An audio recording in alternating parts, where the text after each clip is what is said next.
avaliando assim as escolhas, né? Do momento que você recebe o diagnóstico para escolher o médico, escolher tratamento. Quais os critérios principais para essa escolha?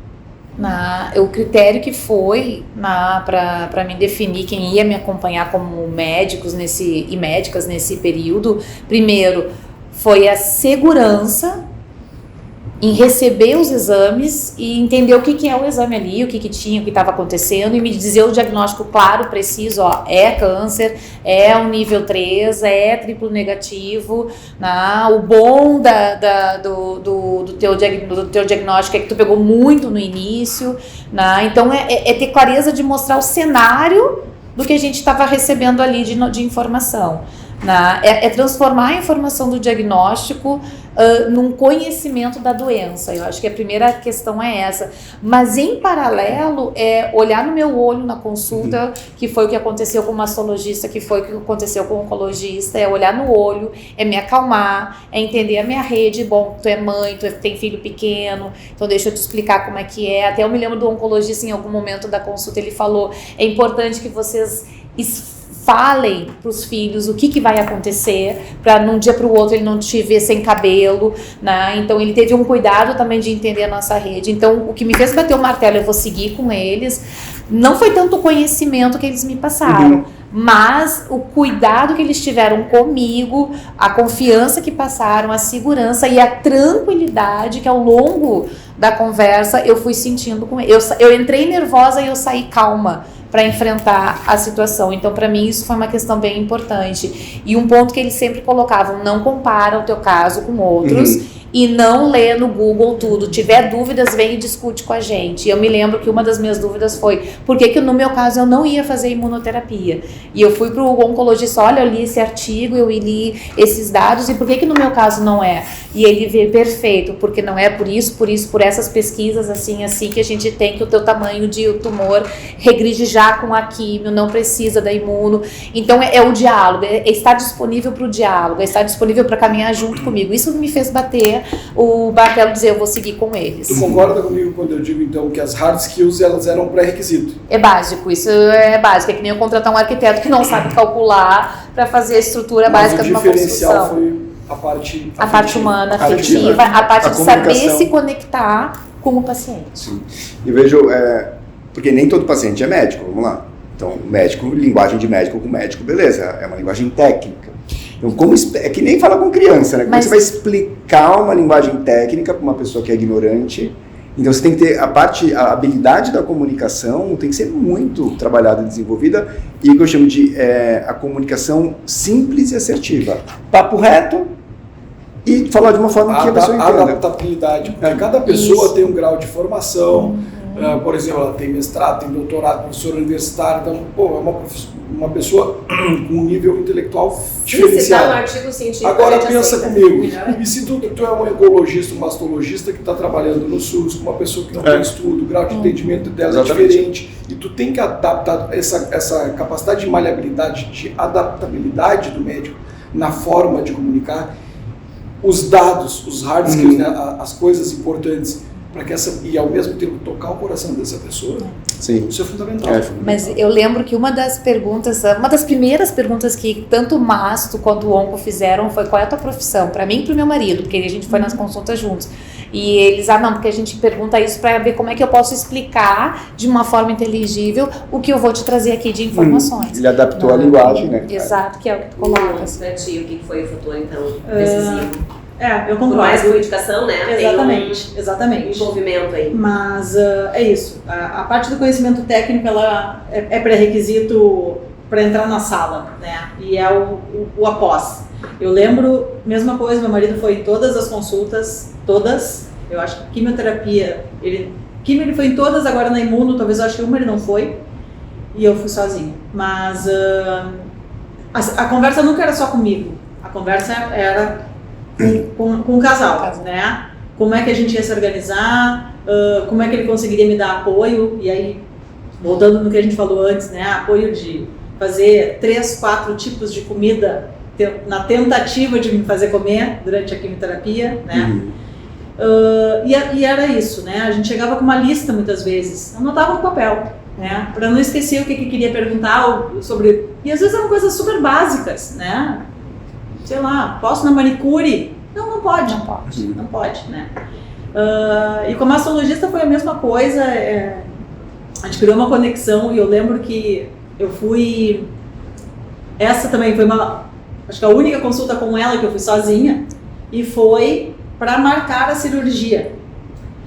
E aí eu disse, Marcele, eu preciso marcar a cirurgia. E olha só, eu tô com o ingresso do show do Kiss há 2 anos comprado e o show do Metallica, que é 20 dias depois, comprado. A gente consegue tentar organizar. Se meu marido estivesse junto, eu acho que ele tinha brigado comigo, né? E ele não estava e me aproveitei. Assim, não, vamos olhar aqui, vamos ver que data a gente consegue marcar a cirurgia para tu ir nos 2 shows. Ah, que legal. Então, essa questão é muito mais do que o conhecimento, né? É muito mais do que saber se eu precisaria tirar a mama toda ou não. E muitas vezes até a forma de lidar com aquilo que eles ainda não sabem.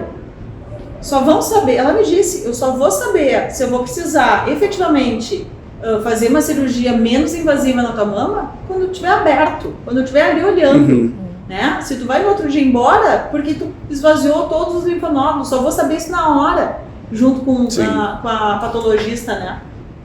E então acho que até esses momentos de não saber, no momento que eles nos dão essa tranquilidade de dizer, não é agora que a gente vai saber, né? Não dá para ter resposta para tudo, né? Muitas coisas é isso, é com base em virar do avesso, que foi o que aconteceu comigo. 4 vezes, né? Naqueles exames preliminares. Né? Eu te pedi teu exame, puxa, esqueci de pedir daquela vez. Não, olha só, faz esse, mas então deixa eu fazer esse aqui também. E aí, assim, ó, agenda, né, em hospital para fazer todas as exames de imagem possíveis e imagináveis. Isso também dá tranquilidade. Alexandre. Eu acho que tu falou uma coisa que me chamou a atenção e que eu queria trazer. Então, diz assim, não dá para saber tudo, que ele foi descobrindo no transoperatório, né? E talvez, trazendo um pouco daquilo que a Ana falou, passar um pouco também isso para o paciente, acho que é fundamental, sabe? A humildade de tu saber que a tua medicina ela é limitada.